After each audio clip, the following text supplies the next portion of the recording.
అబ్బో ఇక్కడ కేజీ చీరలు కొంటే అర కేజీ చీరలు ఫ్రీ అంట. మంగళ్య షాపింగ్ మాల్ కేజీల్లో సేల్, టన్నుల్లో ఆనందం. శ్రీపాద ఎల్లంపల్లి నిండడంతో ప్రాజెక్టు గేట్లను అధికారులు లిఫ్ట్ చేశారు. నిన్న సాయంత్రం నుంచి ఎల్లంపల్లి ప్రాజెక్టు గేట్ల లిఫ్టింగ్ కొనసాగుతుంది. కడెం ప్రాజెక్టు గేట్లు ఎత్తడంతో లైన్లు గోదావరి నది ప్రవాహంతో ఎల్లంపల్లి నిండింది. దీంతో రాత్రి 12 గంటల వరకు ఎల్లంపల్లి ప్రాజెక్టు 30 గేట్లను లిఫ్ట్ చేసి 4,90,000 క్యూసెక్ల నీటిని విడుదల చేశారు. కాళేశ్వరం వద్ద గోదావరి నది పరవళ్లు తొక్కుతుంది. మేడిగడ్డ లక్ష్మీ బ్యారేజ్ వద్ద 8 లక్షల క్యూసెక్ల ఇన్ఫ్లో అవుట్ఫ్లో కొనసాగుతుంది. ప్రస్తుతం కురుస్తున్న వరద పరిస్థితిపై పూర్తి వివరాలు మా కరెస్పాండెంట్ రాజు పటేల్ అందిస్తారు. జిల్లాలో భారీ వర్షపాతం నమోదైంది. ఉత్తర తెలంగాణ జిల్లాలో కూడా వాగులు ఉధృతంగా ప్రవహిస్తున్నాయి. చెరువులో కంప్లీట్ గా నీళ్లు చేరి మొత్తంగా దొక్కుతున్నాయి.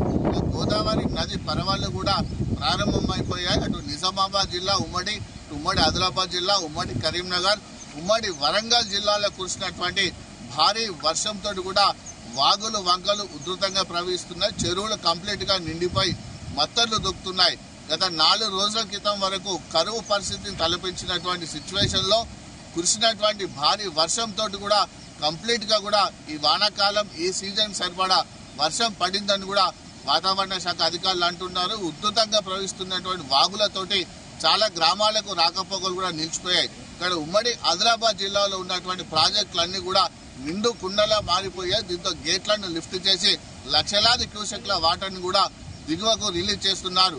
అటు నిజామాబాద్ నుంచి ఎస్ఆర్ఎస్పీ ప్రాజెక్టులోకి కూడా భారీగా వరద నీరు వచ్చి చేరుతుంది. దాని దిగువన ఉన్నటువంటి కడెం ప్రాజెక్టు, దాని దిగువన ఉన్నటువంటి ఎల్లంపల్లి ప్రాజెక్టులు కూడా భారీగా లక్షలాది క్యూసెక్ల వరద నీరు వచ్చి చేరడంతో ఈ ప్రాజెక్టు ఎల్లంపల్లి ప్రాజెక్టు గేట్లను అలానే కడెం ప్రాజెక్టు గేట్లను కూడా లిఫ్ట్ చేశారు. ప్రస్తుతం మనము ఎల్లంపల్లి ప్రాజెక్టు వద్ద ఉన్నాము. ఎల్లంపల్లి ప్రాజెక్టు కంప్లీట్ గా కూడా నిండు కుండలా మారింది. ఎల్లంపల్లి ప్రాజెక్టు పూర్తి స్థాయి నీటి నిల్వ సామర్థ్యము 20.175 టీఎంసీల గాను 19 టీఎంసీలకు చేరుకుంది. దీంతో నిన్న సాయంత్రము 15 గేట్లను లిఫ్ట్ చేసి 1,52,000 క్యూసెక్లను అవుట్ఫ్లో రిలీజ్ చేశారు. నిన్న సాయంత్రము ఎల్లంపల్లి ప్రాజెక్టు కూడా ఇన్ఫ్లో దాదాపు 2 లక్షల వరకు ఉంది. ఎందుకంటే ఎల్లంపల్లి ప్రాజెక్టు ఎగువన క్యాచ్మెంట్ ఏరియా నుంచి వస్తున్నటువంటి ఇన్ఫ్లో వరదతో పాటు కడెం ప్రాజెక్టు గేట్లను కూడా 16 గేట్లను లిఫ్ట్ చేసి అక్కడి నుంచి కూడా 1,80,000 క్యూసెక్ల వాటర్ను రిలీజ్ చేశారు. కాబట్టి గోదావరి నది పరివాహంలో కురిసినటువంటి వర్షము, వరద నీరు కడెం ప్రాజెక్టు నుంచి రిలీజ్ చేసినటువంటి వాటర్ అంతా కూడా ఇదే ఎల్లంపల్లి ప్రాజెక్టులోకి వస్తూ ఉన్నటువంటి క్రమంలో నిన్న సాయంత్రము 15 గేట్లను లిఫ్ట్ చేసి 1,52,000 క్యూసెక్ల వాటర్ను రిలీజ్ చేసిన అనంతరము ఇంకా ఎగువ నుంచి కూడా ఫ్లో ఎక్కువగా వస్తుంది, వరద ఎక్కువగా వస్తుంది. అవుట్ఫ్లో ఇంకా ఎక్కువగా కొనసాగించడానికి వస్తున్నటువంటి ఇన్ఫ్లోను బ్యాలెన్స్ చేయడానికి నిన్న రాత్రి 10 గంటలకు 30 గేట్లను లిఫ్ట్ చేసి 4,90,000 క్యూసెక్ల వాటర్ను ఇదే ఎల్లంపల్లి ప్రాజెక్టు నుంచి దిగువకు రిలీజ్ చేశారు. క్రమక్రమంగా ఇన్ఫ్లో కూడా తగ్గుతూ ఉండడం వల్ల కూడా క్రమక్రమంగా గేట్ల సంఖ్యను కూడా తగ్గిస్తూ ఈరోజు ఉదయానికి 15 గేట్లను మూసేశారు. నిన్న రాత్రి 30 గేట్లను లిఫ్ట్ చేసి 4,90,000 క్యూసెక్ల వాటర్ను రిలీజ్ చేసినటువంటి అధికారులు ఈరోజు 15 గేట్లను క్లోజ్ చేసి మరొక 15 గేట్ల ద్వారా 1,15,000 క్యూసెక్ల వాటర్ని అయితే రిలీజ్ చేస్తున్నారు. ప్రస్తుతం మనం చూస్తున్నదంతా కూడా ఎల్లంపల్లి ప్రాజెక్టు నుంచి దిగువకు వెళ్తున్నటువంటి గోదావరి నది పరవళ్ళు అని చెప్పవచ్చు. ఎందుకంటే గత వారం రోజుల క్రితం వరకు కూడా మనం చూస్తున్నటువంటి నీటితో కనిపిస్తున్నటువంటి ఈ ప్రాంతం అంతా కూడా ఇసుకతో ఎడారిలా కనిపించింది.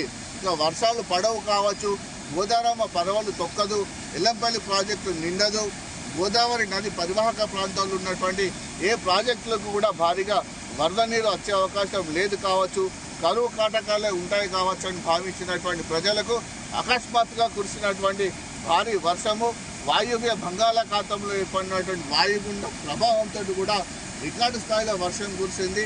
గత 3-4 రోజులుగా కురుస్తున్నటువంటి భారీ వర్షంతో ఎల్లంపల్లి ప్రాజెక్టు పూర్తిగా నిండుకుంది. వర్షాలు పడకముందుకు 7 టీఎంసీల నిల్వ సామర్థ్యం ఉంది. 7 టీఎంసీలతో ఉన్నటువంటి ఎల్లంపల్లి ప్రాజెక్టు 3 రోజులుగా కురిసినటువంటి వర్షాలతోటి 19 టీఎంసీలకు చేరుకుంది. సో ఒకవైపు వాటర్ని దిగువకు రిలీజ్ చేస్తుంటే మరోవైపు ఎల్లంపల్లి నీళ్లను కూడా అటు నందిమేడారం పంప్ హౌస్కి లిఫ్ట్ చేస్తున్నారు.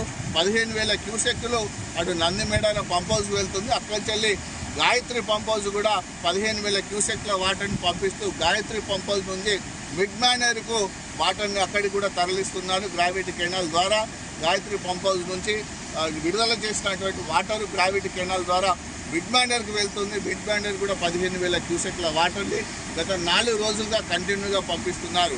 అయితే ఈరోజు ఉదయం నుంచి అంటే రాత్రి వర్షం లేకపోవడము, ఎగువ ప్రాంతం నుంచి వరద రాకపోవడంతో కాస్త అవుట్ఫ్లో అయితే ఎల్లంపల్లి ప్రాజెక్టుకు తగ్గింది. దీంతో గేట్ల సంఖ్యను కుదించడం జరిగింది. సో ఎగువన ఉన్నటువంటి కడెం ప్రాజెక్టు కూడా అనూహ్యంగా ఊహించని రీతిలో కూడా భారీగా వరద వచ్చి చేరింది. దీంతో ఎల్లంపల్లి ప్రాజెక్టు 16 గేట్లను కూడా లిఫ్ట్ చేసి వాటర్ని దిగువకు రిలీజ్ చేశారు. మ్యాక్సిమం 1,50,000 నుంచి 1,80,000 క్యూసెక్ల వాటర్ కూడా కడెం ప్రాజెక్ట్ నుంచి రిలీజ్ చేయడం జరిగింది. ప్రస్తుతానికి కడెం ప్రాజెక్టు గేట్లను కూడా క్లోజ్ చేశారు. వస్తున్నటువంటి వరద అంచనాను వేట్ చేసుకొని మరోసారి కడెం ప్రాజెక్టు గేట్లను కూడా లిఫ్ట్ చేస్తున్నారు. సో చూస్తున్నటువంటి వాటర్ అంతా కూడా దిగువకు మనకు కాళేశ్వరం వద్దకు వెళ్తుంది. అదే కాళేశ్వరం వద్ద నుంచి కూడా గోదావరి నది పరవలు తొక్కుతుంది. మరోవైపు అటు ఉమ్మడి ఆదిలాబాద్ జిల్లాలు మహారాష్ట్ర మధ్యలో ఉన్నటువంటి వార్ధా నది, పెన్గంగా నది, ప్రాణహిత నదులు కూడా పొంగి ప్రవహిస్తూ ఉండడం వల్ల కాళేశ్వరం వద్ద గోదావరి నది పుష్కర ఘాట్లను తాకుతూ ప్రవహిస్తుంది. ప్రస్తుతానికి కాళేశ్వరం వద్ద గోదావరి నది ప్రవాహము 8,15,000 క్యూసెక్లు ఉంది. అంటే ఈ సంవత్సరము రికార్డు స్థాయిలో 8 lakhs క్యూసెక్ల వాటర్ అక్కడ కాళేశ్వరం వద్ద గోదావరి నది నుంచి వెళ్తుంది. దీంతో దాని దిగువన ఉన్నటువంటి మేడిగడ్డ లక్ష్మీ బ్యారేజ్ సంబంధించినటువంటి 82 గేట్లను కూడా కంప్లీట్గా కూడా లిఫ్ట్ చేసి ఉంచడం ద్వారా కూడా వచ్చిన ఫ్లో అంతా కూడా ఇన్ఫ్లో అవుట్ఫ్లో సేమ్గా వెళ్తుంది. అవుట్ఫ్లో 8,15,000 క్యూసెక్లు మేడిగడ్డ లక్ష్మీ బ్యారేజ్ వద్ద ఉంటే అవుట్ఫ్లో కూడా 8,15,000 క్యూసెక్ల అవుట్ఫ్లో పంపిస్తున్నారు. మేడిగడ్డ లక్ష్మీ బ్యారేజ్ను ఫ్రీ ఫ్లో కండిషన్లో ఉంచడం జరిగింది.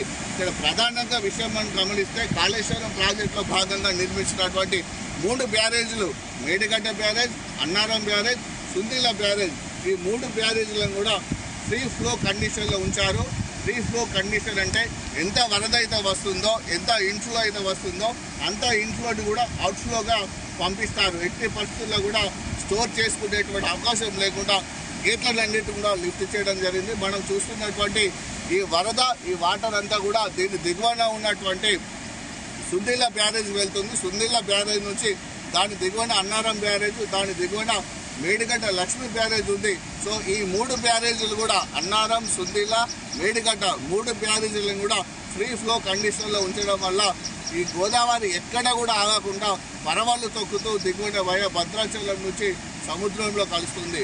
సో ఇంతటి భారీ వర్షము 3 రోజుల నుంచి కురడం వల్ల ఒకేసారి ప్రాజెక్టు కూడా కంప్లీట్గా నిండిపోయడం జరిగింది. ఎందుకంటే ఎల్లంపల్లి ప్రాజెక్టు నిండడము అత్యంత క్రియాశీలకమైనటువంటి పరిస్థితి. ఎందుకంటే అటు దక్షిణ తెలంగాణ జిల్లాలో కానీ మిగతా ఎక్కడ చూసినా సరే భారీగా వర్షాలు లేని పరిస్థితులలో అటు మిడ్ మానేర్ ప్రాజెక్టుకు, అలానే లోయర్ మానేర్ ప్రాజెక్టుకు, కొండపోచమ్మ సాగర్కు, అనంత సాగర్కు, మల్లన్న సాగర్కు, రంగనాయక సాగర్కు, ఎక్కడికైనా సరే కాళేశ్వరం ప్రాజెక్టులో బాగా నిర్మించినటువంటి ఏ ప్రాజెక్టుకైనా వాటర్ పంపించాలంటే ఎల్లంపల్లి ప్రాజెక్టు నుంచే లిఫ్ట్ చేయాలి. కాబట్టి ఎల్లంపల్లి ప్రాజెక్టులో వాటర్ లేని పరిస్థితులలో ఇటీవల కురిసినటువంటి 3-4 రోజుల క్రితం కురిసినటువంటి భారీ వర్షంతో ఎల్లంపల్లి ప్రాజెక్టు నిండడం వల్ల ఈ ప్రాజెక్టు నీటిని, గోదావరి జలాలను కంప్లీట్గా కూడా ఇప్పుడు మేడారం పంప్ హౌస్, అలానే గాయత్రి పంప్ హౌస్ ద్వారా మిడ్ మానేర్కు తరలిస్తున్నారు. ఇది నిరంతర ప్రక్రియ కూడా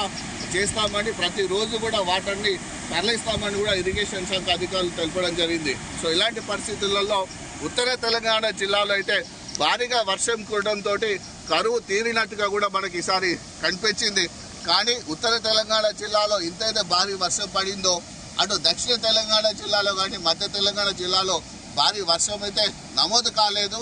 అటువైపు వర్షాలు పడాల్సిన అవసరం ఉంది.